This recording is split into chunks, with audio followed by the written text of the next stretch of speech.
What's going on, everybody? Welcome to the Wrestling Junkies podcast. I'm Eric, Mr. Cincinnati Robinson, and I'm joined by the podcast dad himself, Chris Hoops. Choops, happy Wind Down Wednesday, my friend.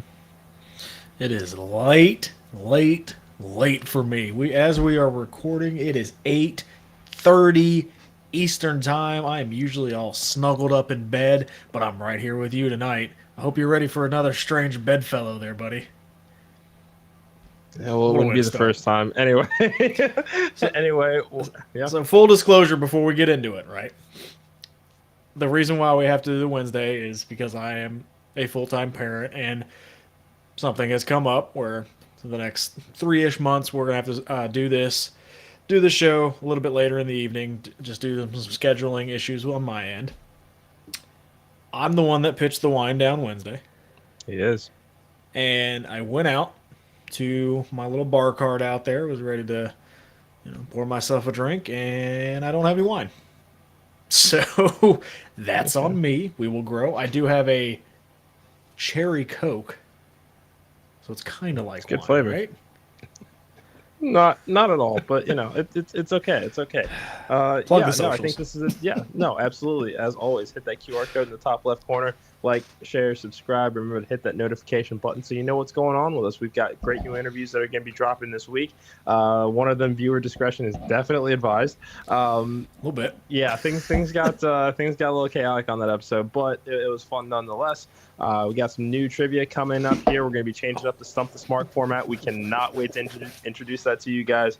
Let's get right on into it, man. Let's talk a little bit of NXT. And this is from World Elite Podcast. Yes, I'm glad that they popped into the chats here. Yes. Remember, tomorrow night we are going to be joining the World Elite Podcast at 8:30, 7:30 Central. We cannot wait to have a conversation with these guys. We are going to still be doing our regular show at 6:30. We're just going to be hopping on and going into overtime onto another pod, and we greatly appreciate the opportunity to chop it up with them. So, without further ado, want to talk some NXT? I do want to talk some MXT, baby. Let's go. Nah, yeah. You gotta talk. Whatever. Okay. I'm excited. Whatever. Anyway. If you mess up, I have to do it, no matter what. You don't have to do it. It's just, I do have to do it. You don't have to. I do have to do it. And another thing, I'm not wearing makeup. Everybody keeps, commenting that I'm wearing makeup. It's the lighting in the room. That was like two people. Come on, man. I don't care who it was. I'm not wearing makeup. All right. Shut up. Okay, you don't want to be king for a day. I get it. All right. Eventually, we will wear makeup because we're going to be, on televisions everywhere. But to the moon. Anyway. Well, wow, where's that guy? Yeah, he was on SmackDown last week. He just wasn't in there. Oh wait, he's got a match this week. Does he? Yeah, I think it's either Waller or Theory. He's gonna get some TV time this week, I believe. Yeah, good for him. So, good for him. That's Cameron Grimes, folks. For those who didn't get that reference, but yes, let's talk some MXT. Let's go. I'm never going to let you live it down. I know that you're not. You know what? People can't make mistakes when they speak. Got it. Okay. I'm going to remember that. Obafemi is the new NXT North American champion. That boy is...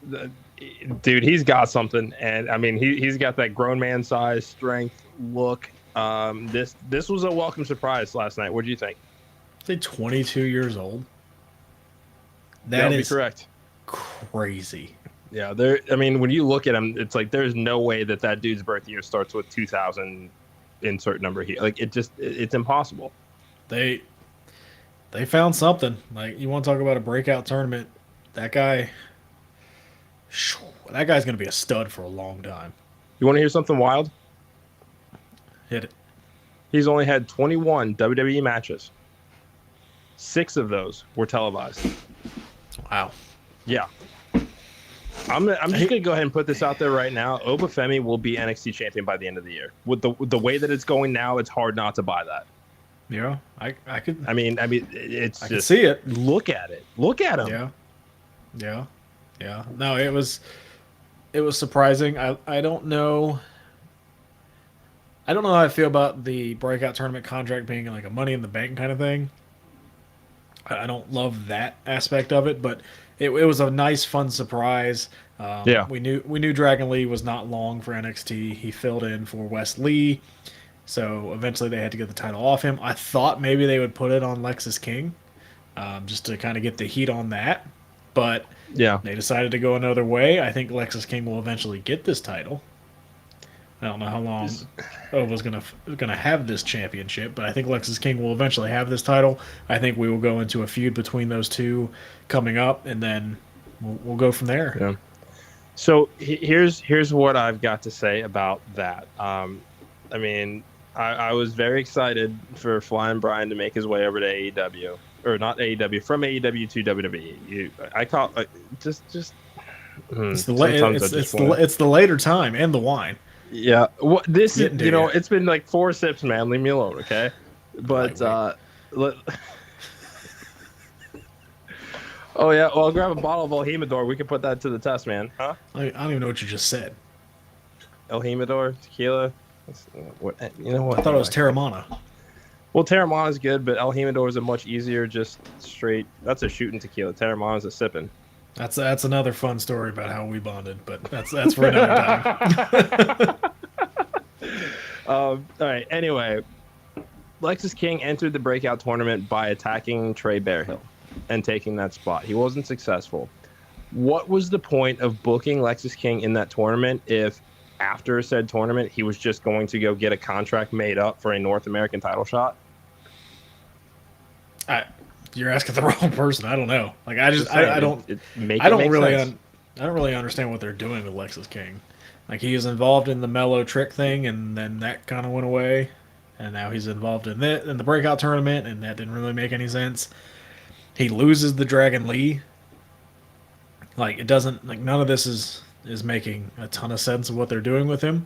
I'm going to continue to wait, but I will say that I think they're in the danger zone of kind of losing me on him already, because he doesn't have 3-4 months, because he just doesn't have, like, there's nothing that's helping him stand out besides his perfectly groomed Sims 3 beard.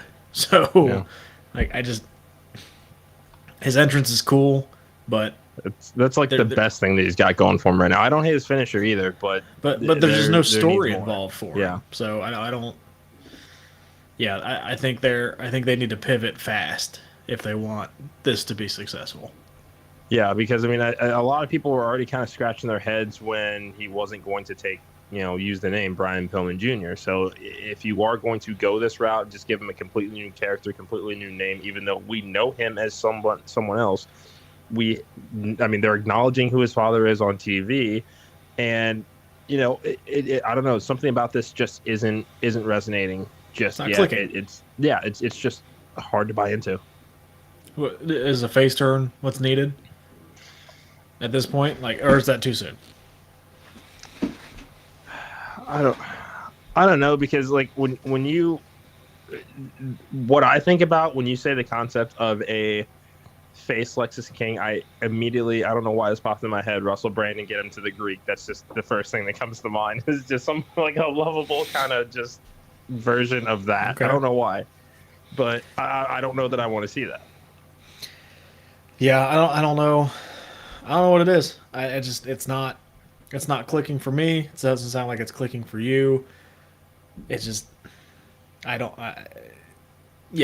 not sure what they're doing with him. Obafemi, on the other hand, we don't want to breeze over him. Like that guy's a stud, and that guy is going to be, I think, very big for not only NXT but just WWE in general moving forward. I mean, 22 years old, and it looks like he already has it. So that's a great find for WWE. And he is the first of the NIL signees to win a championship in WWE. I mean, if that's not a success story and something that they can use to encourage people to consider that program, I mean, I don't know what else would be. Yeah, didn't they say like from the SEC to NXT or something like that? That was something that they can continue to push out there when they're recruiting, these college kids of hey, look at the success you can have just being freaky athletic. So yeah, couldn't have said it better myself. And that's why you didn't. Okay. It's because you had the floor first. I always have the floor. I love your shirt. Thank you. Mm-hmm. Yeah. Yeah, well, you know. Well, this is lucky for me. This isn't our AEW episode tonight. All right. You are lucky. Or am We'll, I we'll, just we'll, good? we'll get in that. We'll get into that tomorrow. We'll get into that Yeah, tomorrow. absolutely Not will. not too worried It's about going that on right as we now. speak. But yeah, there's watch alongs going on. So you guys can check out one of those if you're looking to watch along AEW. I'm personally here to talk NXT, but So I think the other main thing from NXT that I took was I really like Baron Corbin and Braun Breaker together. I'm sorry. I'm having trouble hearing you. Can you say that a little bit louder for me? I like Braun Breaker and Baron Corbin together. They are a fun little tag team, aren't they? Right? Like I didn't hate that. Yeah. it's the odd couple. It's the two a-holes or whatever the hell you want to call them. Yeah. But like It's this guy's kind of all right kind of thing, much like us. I like what they're doing. I like, it's not. I wouldn't say comedic, but them trying to one up each other, and the silly thing in the hallway when they were walking to the ring with "I want to be in front," "No, I want to be in front," Yeah. "No, I want to be in front," and dude, Braun Breaker's just a freak athlete. Yes. That move that he did last night, where he threw somebody and caught him and then RKO'd him, pretty much was just absolutely insane. And I think Baron Corbin does well in like character work, where Yes. I don't need him probably wrestling singles matches. I think he'd be a great tag team guy, and this might be a really good role for him. Even though I want to see Braun Breaker on the main roster, I'm not mad at this right now. Yeah, I mean, Braun's only he's between 24 and 26. I feel like. I mean, there is time for him to go to the main roster. I would say, I would say if he's still on the main or on NXT roster in 2025, then we might have something to worry about. But no, I think that this is a fine use for him right now. I don't necessarily care to see him in the NXT title picture right now, just because of the larger Trick Mello storyline that's also going to be making its way into the Dusty Classic as well. And I got some thoughts on that as we transition. But yeah, no, I really like these guys as a tag team. I mean, they're gonna make a run for sure. I think that they'll be taking on Nathan Frazier and Axiom next, if I'm not mistaken. I'd have to go look at the bracket. I can't remember off the top of my head. Yeah, I mean, they advanced too, which I don't think anybody's really surprised. But yeah, no, that'll be a fun match because Axiom and Nathan Frazier will bump around like crazy. Sure. And Braun will do something crazy with Axiom. That's my prediction for that one. Is Axiom's going to springboard into Braun, and Braun's probably going to rip him in half. Yeah, probably. Also, did you notice that Steiner's ring gear was basically Steiner math in wrestler form? I did.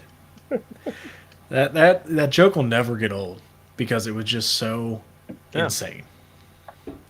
Always is. Because I felt like when you go back and look at it, part of you is like, he actually believes what he's saying. And that's the best part of it. I mean, it started off fine. That's the thing. Like, it started off okay, and then it was like, okay. It was fantastic. It was great. No, it was great. Yeah, never changed, Scott. Never changed. What else on NXT did you like? And then we'll go into a dislike. But I want something else that you liked. We're positive. I really enjoyed the Tiffany Stratton segment. Yes, that was great. I mean, that was a true test for Tiffany, at least in my opinion. I think that we needed to see if she could her character needed this layer of getting her hands dirty because she has had a relatively polished run during NXT. This was a great way to get Fallon Henley over as well, because I think we're still need to figure out who she is on her own. So it looks like we're kind of transitioning from the bartender to the farm girl, which is cool. I mean, she excelled in this. I mean, I think that their chemistry is great.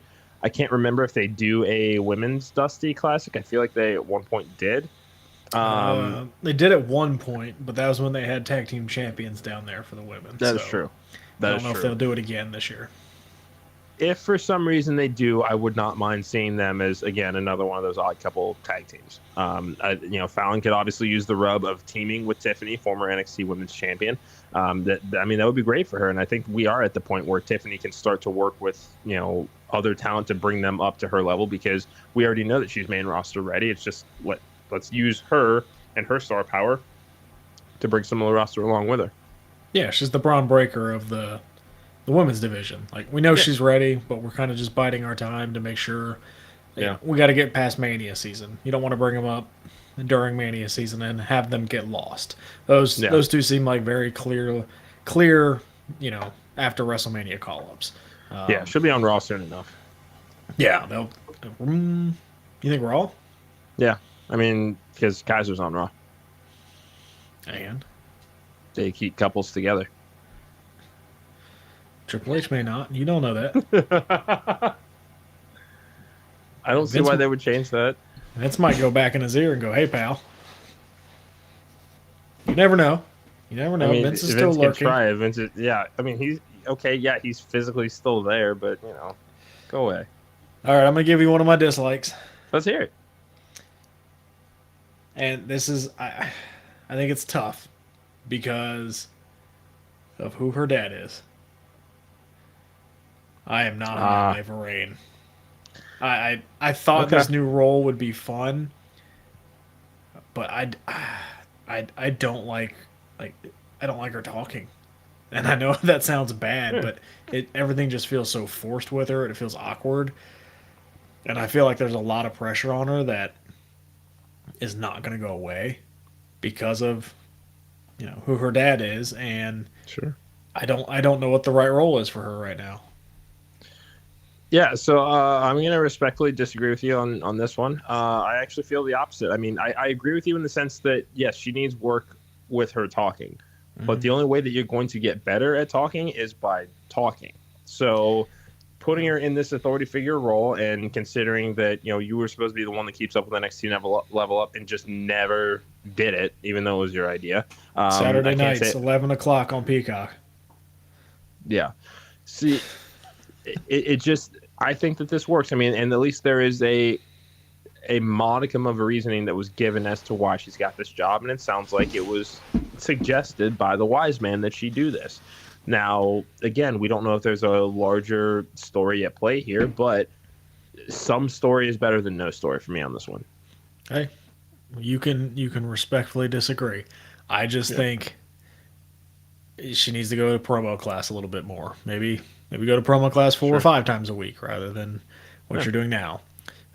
Something else I didn't love was the Gigi and Cora match. Yeah. It kind of just was what it was. I don't think either of them are like great in the ring, and I think the standard is a little bit higher now. And they kind of feel like NXT 2.0 wrestlers to me. That was kind of the height of their popularity, was 2.0. Exactly. That's just is what it is. Looking at, I don't think that the Gigi Dolan singles run has been the success that they thought that it would be. Good. Just say it. I know we're about positivity, but it hasn't been good. It's not. It hasn't been the best. No. Even JC Jane has settled back into a group, and it. All of this could be solved by reuniting those two. Yeah, it really would. Depth, them as heels, to your they're great. Division. Yeah. I know. I get it. And, yeah. And Cora, I feel like Cora's just lost a lot of momentum since the Roxanne Perez feud. Like, she's just kind of felt lost. Yeah. And we were at the point after, I think, the Roxanne feud where we were like, okay, Cora Jade can go to the main roster. And I'm kind of glad she didn't, because I don't know how well she would be doing up there right now. Yeah. And I find that to be super ironic, because when we look at some of the talent that has moved up from NXT within recent weeks, if you would have told me that Ivy and I would have had the best match of her career against Rhea Ripley for that Women's World Title a couple weeks ago, I wouldn't have believed you, because I don't think that you were a big fan of her work in NXT either, but it does seem like she has leveled up significantly, and Cora Jade, who's not a bad wrestler at all, it does seem like she'd be trying her damnedest to tread water on Raw, and I don't necessarily see it working right now. That's one where I think a face turn would benefit. Like I just don't love the heel character. Like, oh, I'm this edgy badass. It's like, Yeah. okay, like we've seen this before. You're the mean girl, whatever. I don't think it's working.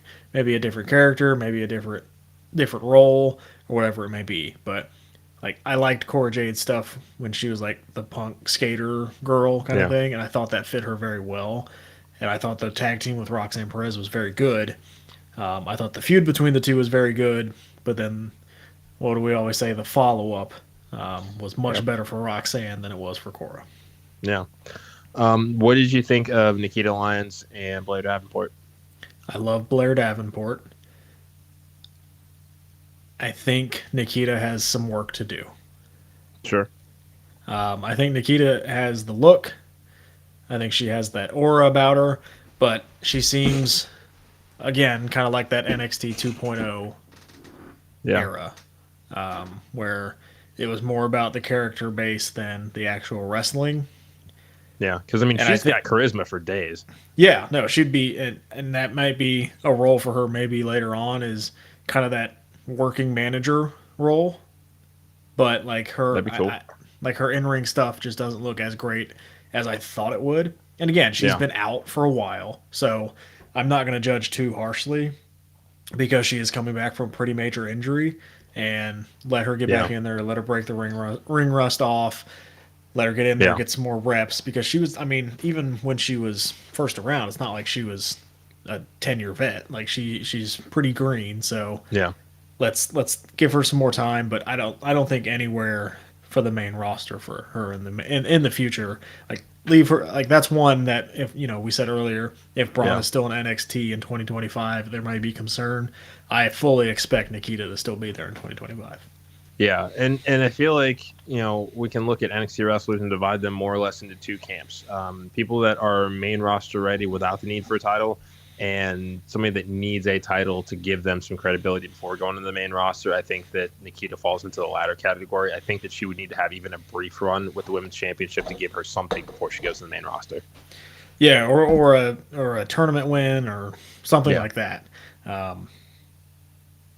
The last thing that I do want to touch on at NXT is this Trick Mello feud. Like, now they're in the Dusty Classic. How are we feeling about that? I'll put it this way: this story needs to start its next chapter in this tournament. Something needs to happen where they have to tear each other apart. Something has to go wrong for them in this tournament, because it is getting harder to care about this feud. We still don't know who attacked Trick, and yes, at this, okay, they're not acknowledging who did it, and that's bothering the hell out of me. It's because this has been since October, November that they dragged this out. A long time. We were skeptical, about whether we would get Jimmy and Jay in a year. Could we really keep that story going since SummerSlam? And they've done a good job of that. Mm-hmm. This is not the same case here. This is, at this point, Trick is not an idiot. He knows that Mello is trying to play puppet master with everything right now, just to try to either keep him on his good side or keep him off the scent of, finding out that it's him that attacked him. That was a whole lot of pronouns in that sentence. But it was. Good job. Thank you. Vince would not like that, but whatever. I don't know. It's just, something has to happen in the tournament for these two. Something has to go wrong here. We need this needs to hit the second gear going into February, because I'm losing interest in this story. Do we know what happened to Ilya? Like, is he legitimately hurt, or is he having like visa issues? Like, do we know what's happening? No, it does sound like he does legitimately need some rest from some injuries that he had even before they did the injury angle. So I think that's a lot of it's just giving him the time off with that, and just kind of happened to be unexpected. And at this point, let him rest now before we really have to turn it up a notch going into Stand and Deliver. Okay. Well, then, again, that brings up and you brought it up last week. I think it was last week. then why do the segment where he rips off the neck brace? I know. Like Yeah. that. I don't. You know, I'm not. I don't have all the answers. They probably don't have all the answers. Like you said, it might have been a little bit unexpected, but Yeah. Ilya, heal up because we want you for the long run. Yeah. Seriously. But with this feud, yeah, like I could even see him winning the Dusty Classic, to be honest, and maybe going after the tag titles, and that's when you see the turn. Like I don't. There's a lot of. So, you've played like an RPG game, right? Yeah. So, why are we on all of these side quests? Like that's what it feels like. Is we are just doing all the side quests before we get to the main story. Yeah. And I don't know. I'm getting tired of doing the side quests. Like I want to see the main story and like you said, I'm about to lose interest and put the controller down and move on to another game. Yeah, because I mean, I loved that Trick got the Iron Survivor win. I really, really do. I think he has earned that opportunity to go after the NXT Championship. I didn't necessarily see him as much more than a just very mid carder should he make it to the main roster, but he's shown that he's somebody that you can build a division around for sure. Mm-hmm. So I like that he got the Iron Survivor win. However, I just think that they could have just started this at Deadline, and have the third match at Stand and Deliver as opposed to building towards just one giant blow off here. Melo has already gotten the shine and opportunity on SmackDown. He's ready to go. And, even losing in the United States title tournament, we still didn't get any follow-up of jealousy or frustration that he couldn't advance once he got the bigger opportunity than Trick did. Now he's still back here to try to meddle in his opportunity for the NXT Championship. That's a good point. Like they've had, like you're going to have what? New Year's Evil, Vengeance Day, and then Stand and Deliver. Like he could have done a trilogy. Yeah. And I don't think anybody would have been that mad. Like yeah, certainly not. I mean, I would have taken that 3 months in a row for sure. Because you could have done Trick Mello, let's say at New Year's Evil. Trick gets the big win. And then maybe down the line, Mello wins the title. And then you have a title match, Mello wins it. And then at Stand and Deliver, finally Trick is able to get over the hump and win the title. So they could have done that. They didn't.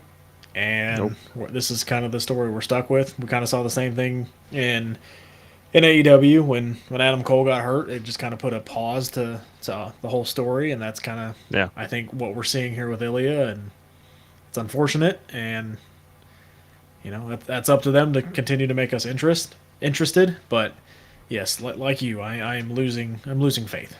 Yeah. We'll see, man. Overall, final thoughts on the show. I thought it was pretty good overall. There wasn't really anything that I objectively was just like, well, this sucks. But standard NXT show. Yeah. Yeah, NXT's gotten to a level where every week it's pretty solid. Yeah. And I think that's the standard of NXT, where it's solid. It's a good 2-hour wrestling show that, like you said, there's nothing too offensive on there. Yeah. This one was pretty solid. It's a fun, enjoyable wrestling show. Yeah. Except for OTM. Still not. I'm not sold. OTM. Sorry, Kyle. We love the On the Mark podcast, guys. We absolutely do. But Out the Mud, I'm just not. They can stay in the mud. Yeah. I think that they might be adding Jada Parker to their ranks to even out. It sounds like they're going to have another match with the D'Angelo family, and now that Adriana Rizzo is now involved, it's a whole thing. So, whatever. Yeah. No, like I said, they can stay in the mud, and I'd be happy. Yeah. See what I did there? I do see what you did there. It's just, another great episode of MXT. Yeah. Jesus. Okay. All right. What happens, man? It's past my bedtime. I was gonna say, it looks like you're going to go to bed. I'm gonna watch the second hour of Dynamite here and let that be that. So, as always, thank you guys so much for joining us for this episode of the Wrestling Junkies podcast. We will be back tomorrow night at 6:30, recapping Dynamite, talking a little bit of SmackDown, And, there might be some trivia and new things that might be dropping as well. So stay on the lookout. Hit that QR code in the top left corner. Like, share, subscribe. Help us to get those numbers up. We are trying to grow this community. If you know even one person that would like this podcast, just send it to them and let them decide for themselves. Again, great interviews are dropping this week. We had a lot of fun doing these. And, that's what we got for you on this Wind Down Wednesday, except only one of us had wine. Two more things. Okay. Where else are we tomorrow? Oh, yeah. Worldly podcast tomorrow night, 8:30, 7:30 Central. We will be putting that information in our social media if you haven't seen it already. I don't think there's anything that I'm missing. Get your pet spayed or neutered. Nope, one more thing. What's up? Oh, yeah, Ron Killings liked our tweet. That was super cool. Yeah. There's a new Judgment Day t-shirt out. Yeah, that was really cool. Yeah. But for the podcast, I'm Mr. Cincinnati. This has been the Wrestling Junkies podcast, episode 95. We're 5 away from 100. Can't wait for that. So thank you guys so much. Have a great night. We'll see you tomorrow at 6:30. Have a good one.